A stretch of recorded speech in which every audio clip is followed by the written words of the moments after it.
Hey everyone, Carolina Railfan Productions here, and welcome to the third installment to the Engines of Disney series. On this Halloween special, we will be taking a look at the Disneyland Railroad's number 3 locomotive, the one and only Fred Gurley. So sit back, relax, grab a snack, and enjoy the show. The Fred Gurley is the number 3 locomotive on the Disneyland Railroad, and is the oldest locomotive on the Disneyland Railroad. In order to figure out how this little tank engine began its life working for Disneyland, we have to go back to the year 1957, just 2 years after the park opened, when Walt Disney discovered that the Disneyland Railroad was overwhelmed with ever-increasing crowds, and Disney determined that a third steam locomotive was needed. Instead of having another locomotive built from scratch for the railroad, Disney believed that costs could be saved by purchasing and restoring an already existing narrow gauge steam locomotive, and the job of finding one was given to Roger Brogy. With the assistance of Gerald Best, as mentioned him before in previous episodes, a suitable locomotive was found in Louisiana. It was built by the Baldwin Locomotive Works in 1894, had been previously used as a switcher at the sugarcane mill in Louisiana, owned by the Godshuck Sugarcane Mill, and was initially used by the La Fourchette, Graceland, and Longport Railway in Louisiana. After its purchase, the locomotive was delivered to the Walt Disney Studios machine shop, where restoration began, which included installing a new boiler built by Dixon Boiler Works, and having its firebox reconfigured to burn diesel oil for fuel to generate steam. The locomotive became the Disneyland Railroad's number 3, and was named after the 18th president of the Santa Fe Railroad, Fred Gurley. It went into service on March 28, 1958, at a cost of after restoration of more than $37,000. During her inaugural day of operation, she was joined by 5 new open-air Niagara Ascent-style excursion cars with front-facing bench seating, collectively referred to by Disneyland employees as the excursion train, which was designed by Bob Gurr and built at Walt Disney Studios, which they replaced the Red Level 1 passenger train after complaints over the public, claimed that they were way too hard getting in and out of the cars. They were put in storage and used for seasonal operation until 1977, when they were sold off, as mentioned before in a previous episode. Just a few days after their debut on the Disneyland Railroad on March 31st, 1958, the locomotive participated in the inaugural ceremony for the railroad's Grand Canyon Diorama. Originally, the locomotive was a Forney-type locomotive with an 044 tank wheel arrangement. Later on, the engine was converted to a 244T Boston-type locomotive, which means it has 2 leading wheels, 4 pairs drive wheels, and 4 pairs trailing wheels. The locomotive's top speed is 15 miles per hour. Its water pressure is 165 psi. It weighs up to 36,000 pounds. Its drive diameter is 30 inches. Its tractive effort is 5,300 pounds per square inch. Its cylinders are 9 times 14 inches. The locomotive also came equipped with a 3-chime Luckenheimer steam whistle, same whistle as the EP Ripley's, but much louder due to operating on more steam pressure. But in later years of its career, it swapped whistles from time to time, such as a Luckenheimer 3-inch 1-chime whistle, a Buckeye 3-inch 3-chime whistle, and finally a Buckeye 4-inch 3-chime whistle. Here are a bunch of few samples.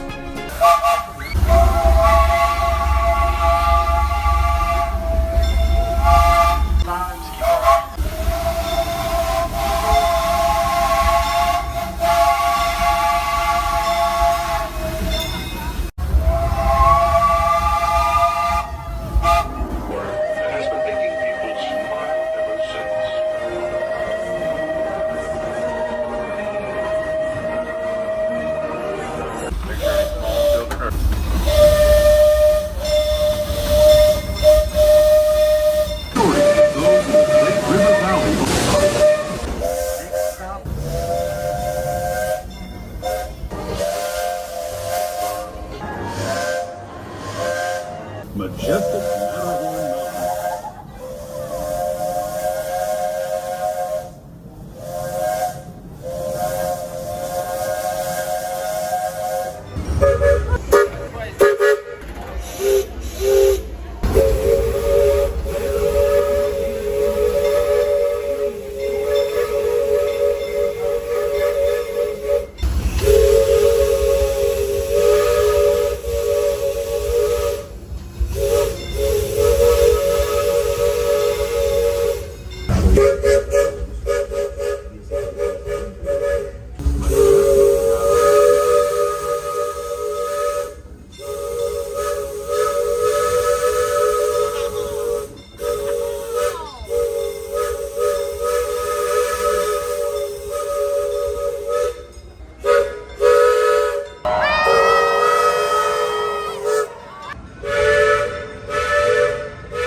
Between 1955 and 1974, the action Topeka and Santa Fe sponsored the Disneyland Railroad, and all mentioning of the company's name was placed on the locomotive until the contract expired.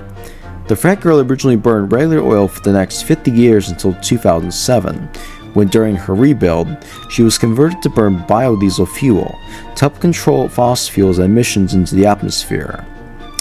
While it may be a husky little holler, little that you don't know that there is a ghost that haunts this locomotive to this very day, and the story is hard to forget. Harley Elgin was a persistent yet reputable man, especially in his work among steam locomotives. While working for Disney, he was well respected among other railroad cast members and even oversaw many operations to the Disneyland Railroad.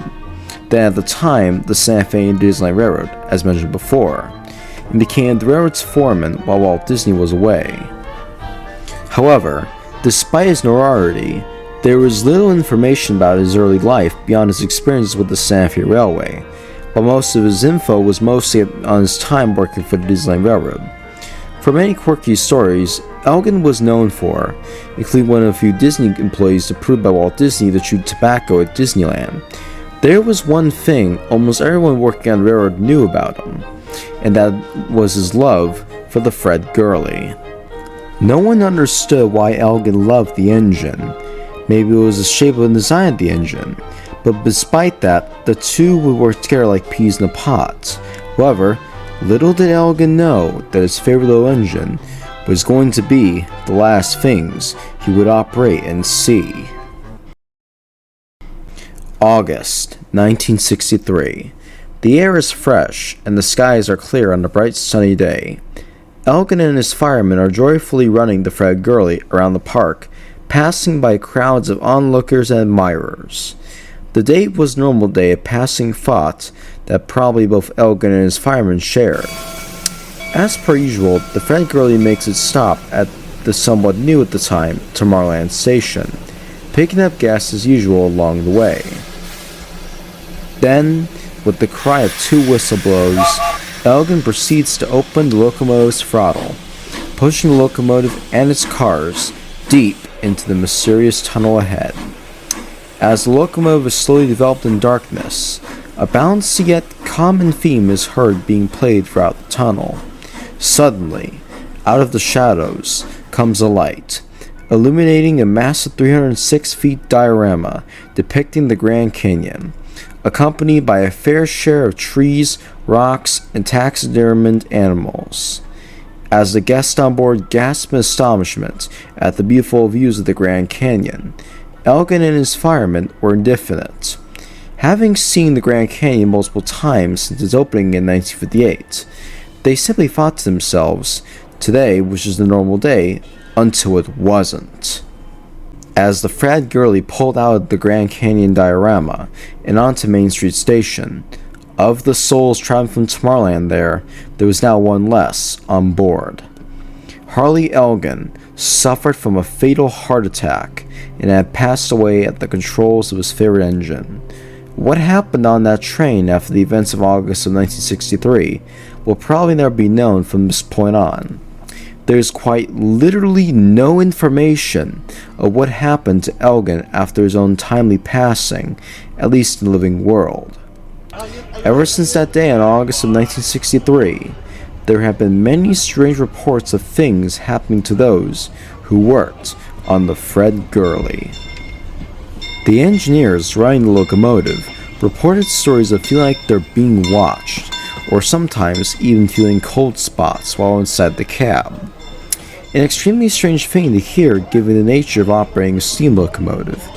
Engine crews have also stated that on cold nights, they can sometimes even see a ghostly figure sitting in the engineer's seat of the Fred Gurley, a place where Harley Elgin would have been sitting back in the 50s. However, none of that comes close to one of the creepiest things that have been reported on the Disneyland Railroad, the Fred Gurley's haunted bell. As the Fred Gurley pulls out of Toontown Depot onto one of the straightest and smoothest sections of the Disneyland Railroad, crews have reported that the bell on the locomotive tends to swing back and forth on its own. sometimes even enough to make it ring. Perhaps this could be Elgin, signaling the steam crew as well as many onlookers that he's still here and that the Fred Gurley is his engine. Or maybe it could be something much darker, a cry for help from a soul permanently bound to his engine, forced to endlessly traverse around the park, till the end of time. Regardless of Elgin's position in the afterlife, his powerful connection to the Fred Gurley was something that even transcended the living world. For better or worse, Elgin has been bounded to the Fred Gurley for the last 59 years. That only leaves us with one question. How much any of this is actually real? Harley Elgin was in fact a real engineer for the Santa Fe and Disneyland Railroad, and as mentioned before, he was also the few people on Disneyland property allowed to chew tobacco. However, outside of that, that's all we know about Harley Elgin, since he was kind of a regular engineer for Disney. There really isn't a whole lot of documentation about his life. We actually have no idea whether or not that Harley Elgin had a heart attack while operating the Fred Gurley. His death and supposed hauntings is nothing more than the legend stories that were passed down from generations of engineers, firemen, and maintenance crews who worked on the Disneyland Railroad. Legends are a tricky thing to talk about. Sometimes they can be true, and sometimes they can be completely false.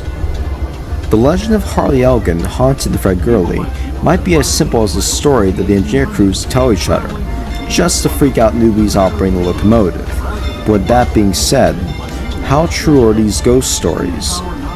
Now, feeling ghost spots on the Fred Gurley or seeing a ghostly figure in the engineer's seat is a little hard to disapprove, I'll admit. What isn't hard to disapprove of is the bell. It turns out that the bell that swings on its own is not even a ghost at all. The cause of the bell swing on its own is caused by hunting oscillation. Most trains in the world do this because they intend to sway back and forth from the tracks. Depending on how the train is built, that oscillation can be very drastically. For the Fred Gurley, for example, since it's kind of an old and stubby engine, its oscillation is very different from the other Disneyland locomotives. So when the Gurley is going down a particular smooth straight track, that sway motion can sometimes cause the bell to ring by itself, at least according to Disneyland Railroad cast members.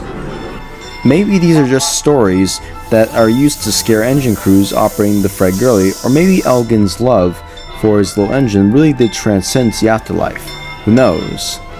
At the end of the day, all it really comes down to is whether or not you believe in these stories. What's the point of telling a good legend if there's no one to believe in, am I right? The tale and legend of Harley Elgin haunting the Fred Gurley is just a story, but will remain like that until the end of time.